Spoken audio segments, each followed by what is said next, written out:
Check out many of the upcoming tiny house festivals from UnitedTinyHouse.com. One in Massachusetts, in fact, the end of September.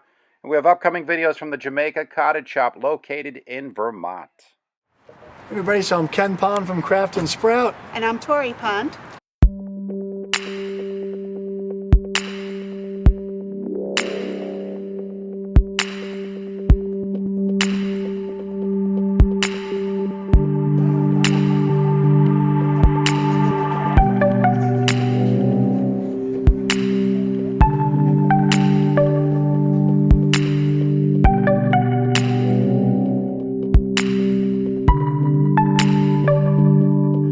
So we want to talk to you a little bit about outdoor space on the tiny house, and we'll give a quick little overview of what we added to our house here. So on our house, we added this pergola and these two decks, and they look very permanent, but the reality of it is that they all fold up, come apart, and go right in the back of the truck.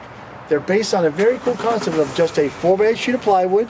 We've got these really neat little IKEA snap-in floor tiles. They come apart. The stairs come apart, everything tucks in, and in one piece, we're rolling down the road, and boom, we get to our spot. It takes us about a half an hour, 45 minutes to set everything up, and as you can see, you've got a great space out here. You've got about 64 square feet of outdoor living, table and chairs. Obviously, Tori gets all the credit for the pillows and all the pineapple drinks over there. I do none of that. We have to make it nice. And this is nothing more than just straight old Doug fir, with the dark walnut stain, which looks like the fun word everybody loves to say, shoshugiban. Yeah, that's but right. It's not shoshugiban. Okay. Now, Ken, I got to ask right here, Shoot. were some of these, do they just pin together? They just pin together. These are the little pin you see up here that you can see the end of it. Yeah. That's a 6-inch timberlock screw. Okay. Same thing that holds everything into the bottoms here. 6-inch timberlock screws, zip them right in, zip them right out, and off you go.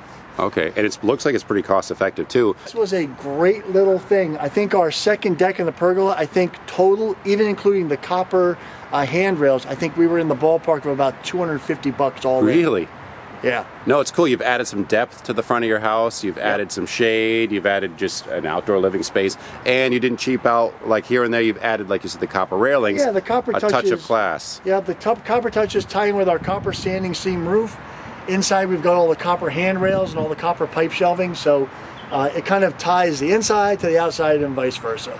Okay, and Tori, you did a fantastic. I know you style a lot of these houses. Thank you you. have a flair for design and color scheme, which I appreciate. We do. I like to find good buys where I can. So great outlets, Home Goods, TJ Maxx, Marshalls, and you can't live without IKEA floor tiles. That's right. They're one of the best inventions ever. There's a plug right there. Yeah. There's a plug right there. All non-paid sponsorships. I know, non-paid. Send them some products, IKEA.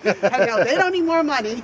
But these are great tiles and really effective and great in tiny homes. So any more questions about outdoor stuff, you can find us at www.craftandsprout.com. Facebook and Instagram, Craft and Sprout. Yeah, I just want to share this as a great, simple idea for people to extend their living space, like I said, and an affordable one. And it's not like rocket science carpentry either here, and that's the beauty of it. Straightforward, simple builds. We like to keep it simple with the tiny houses. And lots of fun, too. That's right. Again, Ken and Tori from Craft and Sprout, Tiny Homes. Check them out online, and thank you guys for your time. Great. Thanks, Bye. guys. Thanks.